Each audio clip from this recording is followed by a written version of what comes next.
राज्यपाल राजेंद्र विश्वनाथ आर्लेकर नालंदा के अंतर्राष्ट्रीय कन्वेंशन सेंटर राजगीर पहुंचे, जहां उन्होंने यूथ हॉस्टल एसोसिएशन द्वारा आयोजित 4 दिवसीय फैमिली कैंप का शुभारंभ किया। इस दौरान उन्होंने संबोधित करते हुए कहा कि सभी लोग एक भारत श्रेष्ठ भारत का संदेश लेकर जाएं। हमारा देश विविधता में एकता का संदेश देता है। जब कोई बड़ी बात कश्मीर में होती है तो वह कन्याकुमारी के लोगों को भी चुभती है। उन्होंने प्रभु श्री राम श्री कृष्ण के बारे में चर्चा की। उन्होंने साफ कहा कि प्रभु श्री राम का नाम अलग अलग राज्यों में अलग अलग नाम से लिया जाता है। ब्यूरो रिपोर्ट, आंखें न्यूज़ 24। उसको हमको बनाए रखने की आवश्यकता है। हम सब एक ही हैं। प्रधानमंत्री जी ने अपने सामने एक विषय रखा था। मैं और कुछ पॉलिटिकल बात नहीं करूंगा और करना भी आता ही नहीं मुझे।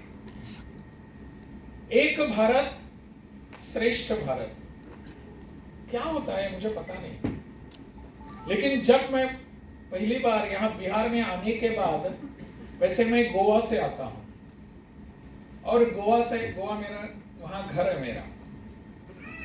जब पहली बार यहाँ बिहार में आया, यहाँ का मैंने यहाँ शपथ ग्रहण किया राज्यपाल के नाते, तो मैं यहाँ माननीय प्रधानमंत्री जी को मिलने के लिए दिल्ली गया। और जैसे ही मैं वहां अंदर जा रहा था तो प्रधानमंत्री जी अपने कमरे में वहां कार्यालय में वहां खड़े रहकर कहने लगे, आइए आइए बिहारी बाबू। वो जानते थे कि मैं गोवा से हूं, फिर भी उन्होंने मुझे बिहारी बाबू कह के पुकारा। क्या था अर्थ इसका?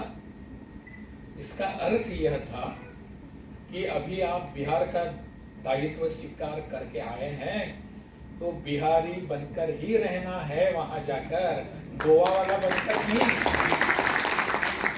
यह संदेश वो देना चाहते थे। ये हमारी एकता की भावना है। हमारी एकता की जो भावना है वो हमारे बीच हमारे अंदर होती ही है। वो नए सिरे से निर्माण करने की जरूरत नहीं है।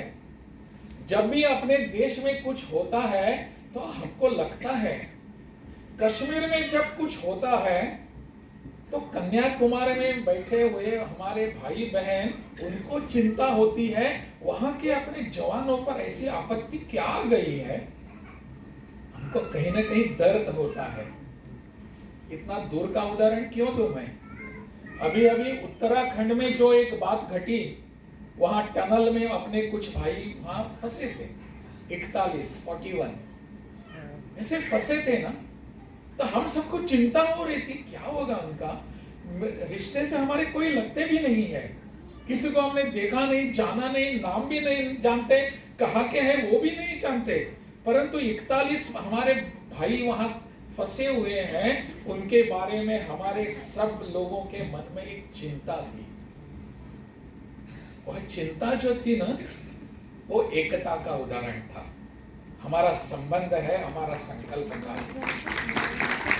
इस चिंता को जब हम बाहर लाकर देखते हैं, अरे यही तो हमारा सूत्र है, हम एक हैं। यूथ हॉस्टल एसोसिएशन इसी को उजागर करना चाहता है। एसोसिएशन का ये जो कार्यक्रम है, यह अपने देश को समझने के लिए है। हमारा इतना बड़ा देश है कि हमारी पूरी जिंदगी यहाँ बीती तो भी हम अपने पूरे देश में पूरा समय पूरी जगहों पर भ्रमण नहीं कर पाएंगे।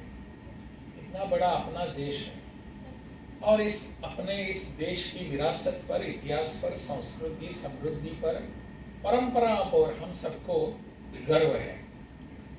हमको लगता है कि हमारा इतना बड़ा देश है, वो कभी न कभी मुझे देखने को मिलना चाहिए, समझने को मिलना चाहिए।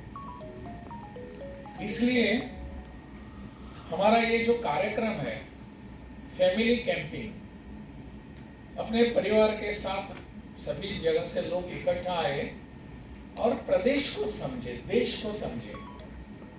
यहाँ की रहन सहन कैसी है, यहाँ की वेशभूषा कैसी है, खान पान का रीति रिवाज कैसा है, हम क्या भाषाएं बोलते हैं, इन सबको कभी न कभी समझने की आवश्यकता होती है। हम सबको लगता है कि इतना बड़ा देश है, कहाँ जाएंगे, लेकिन यूथ हॉस्टल एसोसिएशन ने आपके लिए एक परंपरा निर्माण की है कि यहाँ आकर आप एक एक प्रदेश को देख सकते हैं, समझ सकते हैं। मैं जानता हूं कि 3-4 दिनों में कुछ होगा नहीं, फिर भी आपके मन में एक ऐसी इच्छा उत्पन्न हो सकती है, हाँ मुझे जरूर और एक बार बिहार में जाना है, देखना है कि यहाँ के लोगों के साथ रहकर समझना है कि बिहार क्या है। इसके लिए आपके मन में एक प्रेरणा उत्पन्न हो सकती है, ऊर्जा उत्पन्न हो सकते हैं इस कार्यक्रम के द्वारा। इसलिए इस कार्यक्रम का महत्व है। यूथ हॉस्टल एसोसिएशन पिछले कई वर्षों से पूरे देश भर में और विदेशों में भी ऐसे कार्यक्रम का आयोजन करती है। इस एसोसिएशन के द्वारा हमने देखा है कि बहुत सारे प्रदेशों में ऐसे फैमिली कैंपिंग होते हैं। मैं यहाँ आने से पहले हिमाचल का राज्यपाल था, गवर्नर था। हिमाचल में भी एक प्रदेश है, यहाँ सिर्फ हमेशा के लिए बर्फ ही होता है। कभी भी जाएंगे तो यहाँ तो अभी ठंडी है, इसके पूर्व यहाँ ठंड नहीं थी। 40, 45, 40 डिग्री सेंटीग्रेड का यहाँ का तापमान था। लेकिन हिमाचल में हमेशा के लिए 15 या 16 से नीचे होता है, हमेशा के लिए। और वहां के लोग इसको समर कहते हैं, हिमाचल के। हमको सुनने से ही ठंड लगती है। यहाँ क्या क्या विशेषताएं हैं, इन सबको जानने के लिए, इसका अनुभव करने के लिए आप आए हैं। इसका ध्यान रखकर मैं मेरा भाषण बहुत ही संक्षेप में करूंगा। अभी सवाल यहाँ उठता है कि आपका संक्षेप का अर्थ क्या है, वो कितना इतना है या इतना है, इस पर भी निर्भर होता है। मंच पर उपस्थित है मेरे साथ, आपने जिनका मार्गदर्शन सुना और हमारे बिहार के यूथ हॉस्टल एसोसिएशन के अभिभावक या संरक्षक कहें, पूर्व सांसद माननीय Arun Kumar ji, Youth Hostel Association of India के पूर्व राष्ट्रीय उपाध्यक्ष कहता हूं मैं,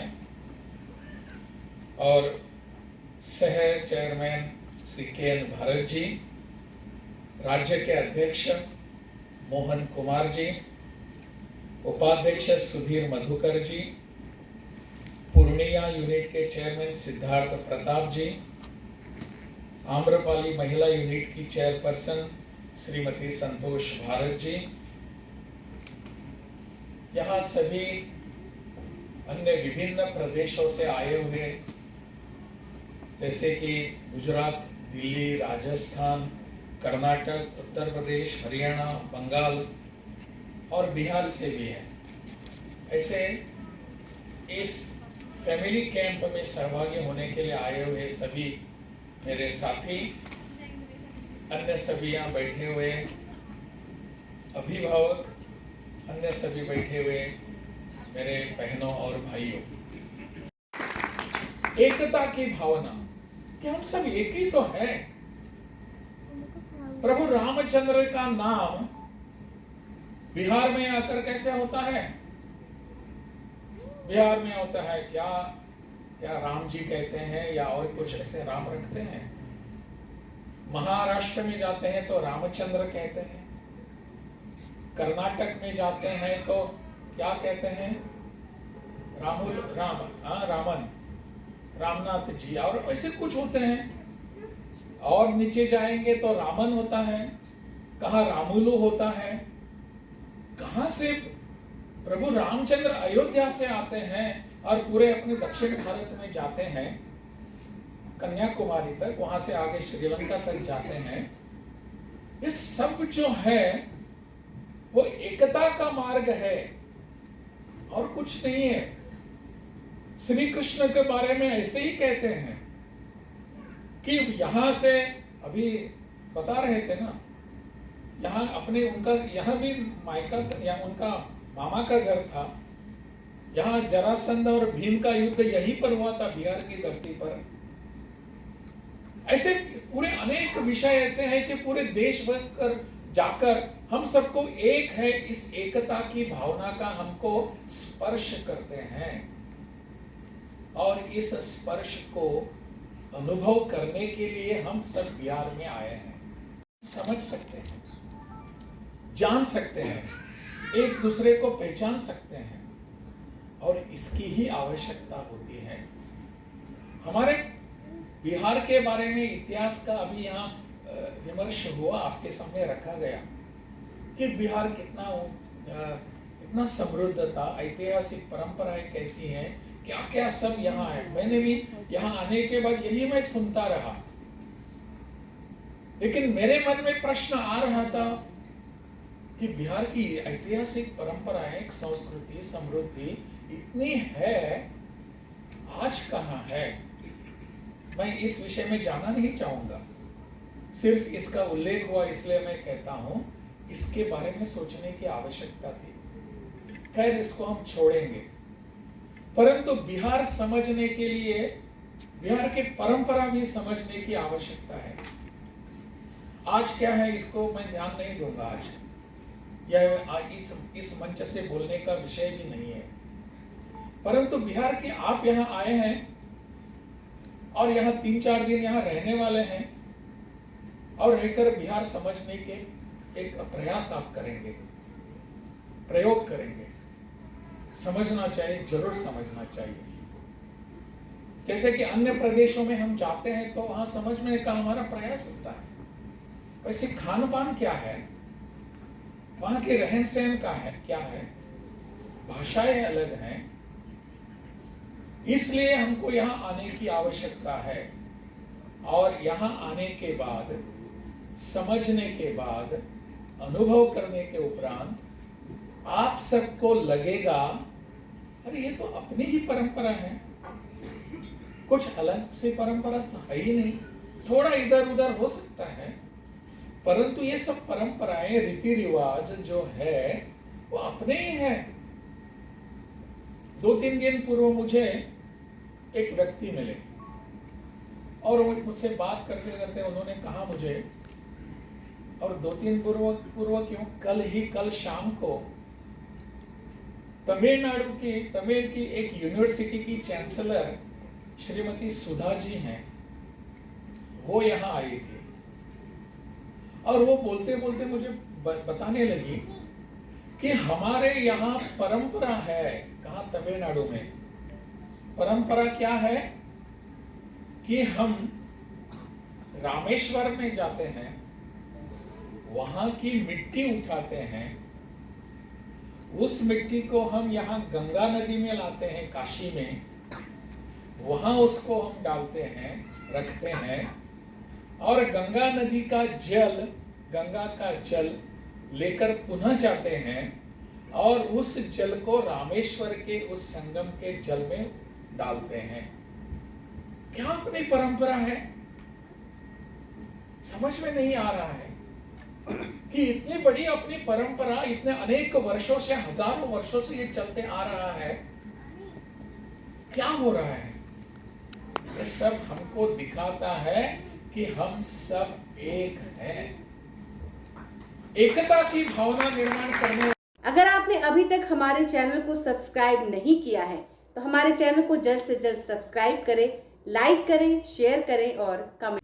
अगर आप भी अपने दुकान, प्रतिष्ठान, school, college, coaching centre, restaurant, cafe का विज्ञापन देना चाहते हैं, वो भी किफ़ायती दर पर, तो आंखें न्यूज़ 24 लेकर आया है आपके लिए एक सुनहरा मौका। आंखें न्यूज़ 24 न्यूज़ पोर्टल की दुनिया में बिहार का सबसे उभरता हुआ चैनल, जहां बिहार झारखंड से जुड़े तमाम बड़ी खबरें देखने को मिलती है। तो देर किस बात की, आज भी जुड़े आंखें न्यूज़ 24 के साथ। संपर्क करें हमारे व्हाट्सएप नंबर 8935876430 पर।